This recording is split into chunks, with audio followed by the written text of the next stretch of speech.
Hello viewers, ಇವತ್ತಿನ recipe ಹಲಸಿನ ಪಡ್ಡು ಮತ್ತು ಹಲಸಿನ ದೋಸೆ ಹೇಗೆ ಮಾಡೋದು ಅಂತ ತೋರಿಸ್ತಾ ಇದ್ದೀನಿ. ಅದಕ್ಕೋಸ್ಕರ ಹಲಸನ್ನ ತೊಗೊಂಡಿದ್ದೀನಿ. 1 ಕಪ್ ಅಷ್ಟು ಅಕ್ಕಿನ ನೆನೆ ಇಟ್ಟಿದ್ದೀನಿ. ಮೊದಲಿಗೆ ಹಲಸಿನ ಬೀಜ ಎಲ್ಲ ಬಿಡಿಸ್ಕೊಳ್ಬೇಕು.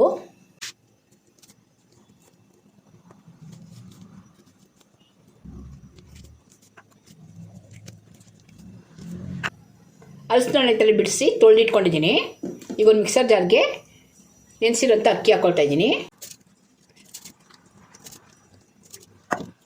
ಅಕ್ಕಿ ಜೊತೆ ಹಲಸಿನ ಹಣ್ಣು ಸೇರಿಸ್ತಾ ಇದ್ದೀನಿ. ರುಚಿಗೆ ಬೆಲ್ಲ.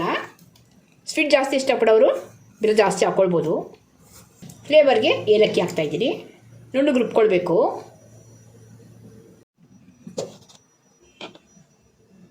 ನುಣ್ಣಗೆ ರುಬ್ಕೊಂಡಿದ್ದೀನಿ. ಇದನ್ನು ನಾವು ದೋಸೆ ಆದರೂ ಹಾಕ್ಕೊಳ್ಬೋದು, ಪಡ್ಡುನಾದರೂ ಮಾಡ್ಕೊಳ್ಬೋದು, ಅಥವಾ ಇಡ್ಲಿ ಥರ ಕೂಡ ಬೇಯಿಸ್ಕೊಳ್ಬೋದು. ಇದನ್ನು ಟಪ್ಪರ್ವೇರ್ ಬಾಕ್ಸ್ಗೆ ಹಾಕ್ಕೊಳ್ತಾ ಇದ್ದೀನಿ. ಈಗ ಈ ಹಿಟ್ಟಿಗೆ ಒಂದು ಪಿಂಚಷ್ಟು ಉಪ್ಪು ಹಾಕಿದ್ದೀನಿ. ಒಂದು 3 ಸ್ಪೂನಷ್ಟು ತೆಂಗಿನ ತುರಿ.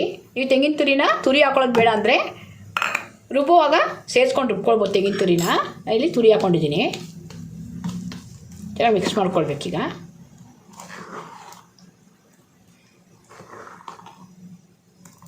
ನಾವು ಈ ಹಿಟ್ಟಲ್ಲಿ ಮೊದಲೇ ನಾನು ಹೇಳಿದಾಗೆ ದೋಸೆನಾದರೂ ಹಾಕ್ಕೊಳ್ಬೋದು, ಇಡ್ಲಿನಾದರೂ ಹಾಕ್ಕೊಳ್ಬೋದು, ಪಡ್ಡುನಾದರೂ ಮಾಡ್ಕೊಳ್ಬೋದು. ಮಕ್ಳಿಗೆ ಲಂಚ್ ಬಾಕ್ಸ್ ಕಟ್ಟೋಕ್ಕೆ ಒಳ್ಳೆ ಬ್ರೇಕ್ಫಾಸ್ಟ್ ಕೂಡ ಆಗುತ್ತೆ ಇದು. ಈಗ ಹೆಂಚು ಬಿಸಿಯಾಗಿದೆ. ದೋಸೆ ಹಾಕ್ತಾಯಿದ್ದೀನಿ. ಅಗಲಕ್ಕಾದರೂ ಹಾಕ್ಕೊಳ್ಬೋದು, ಸೆಟ್ ದೋಸೆ ಥರನಾದರೂ ಹಾಕ್ಕೊಳ್ಬೋದು.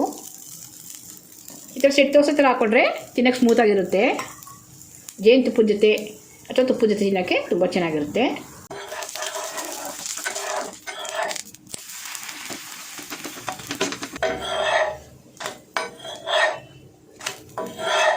ಈ ಹಲಸಿನ ದೋಸೆ ರೆಡಿಯಾಗಿದೆ.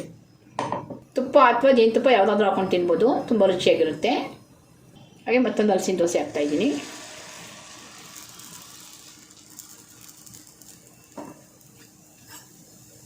ಈ ಥರ ಸೆಟ್ ದೋಸೆ ಥರ ಬೇಡ ಅಂದರೆ ಗರಿಗರಿಯಾಗಿ ಕೂಡ ಹಾಕ್ಕೊಳ್ಬೋದು ಅಗಲವಾಗಿ.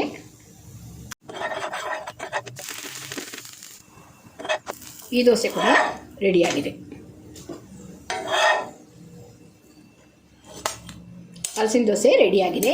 ಉಳಿದಿರೋಂಥ ಹಲಸಿನ ಹಿಟ್ಟಲ್ಲಿ ಪಡ್ಡು ಮತ್ತು ಇಡ್ಲಿ ಕೂಡ ಮಾಡ್ಕೊಳ್ಬೋದು ಅದೇ ಹಿಟ್ಟಲ್ಲಿ.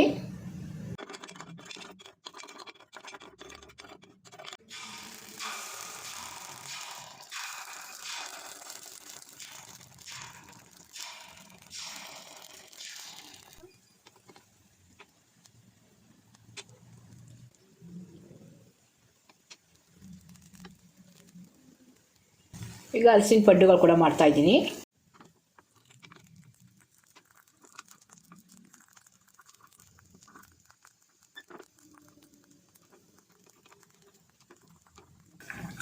ಹಲಸಿನ ಪಡ್ಡುಗಳು ಕೂಡ ರೆಡಿಯಾಗಿದೆ.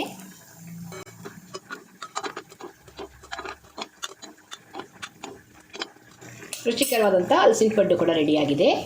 ವಿಡಿಯೋ ಇಷ್ಟ ಆದರೆ ವಿಡಿಯೋ ಲೈಕ್ ಮಾಡಿ, ಶೇರ್ ಮಾಡಿ, ನಮ್ಮ ಚಾನಲ್ನ ಸಬ್ಸ್ಕ್ರೈಬ್ ಮಾಡ್ಕೊಳ್ಳಿ. Thanks for watching.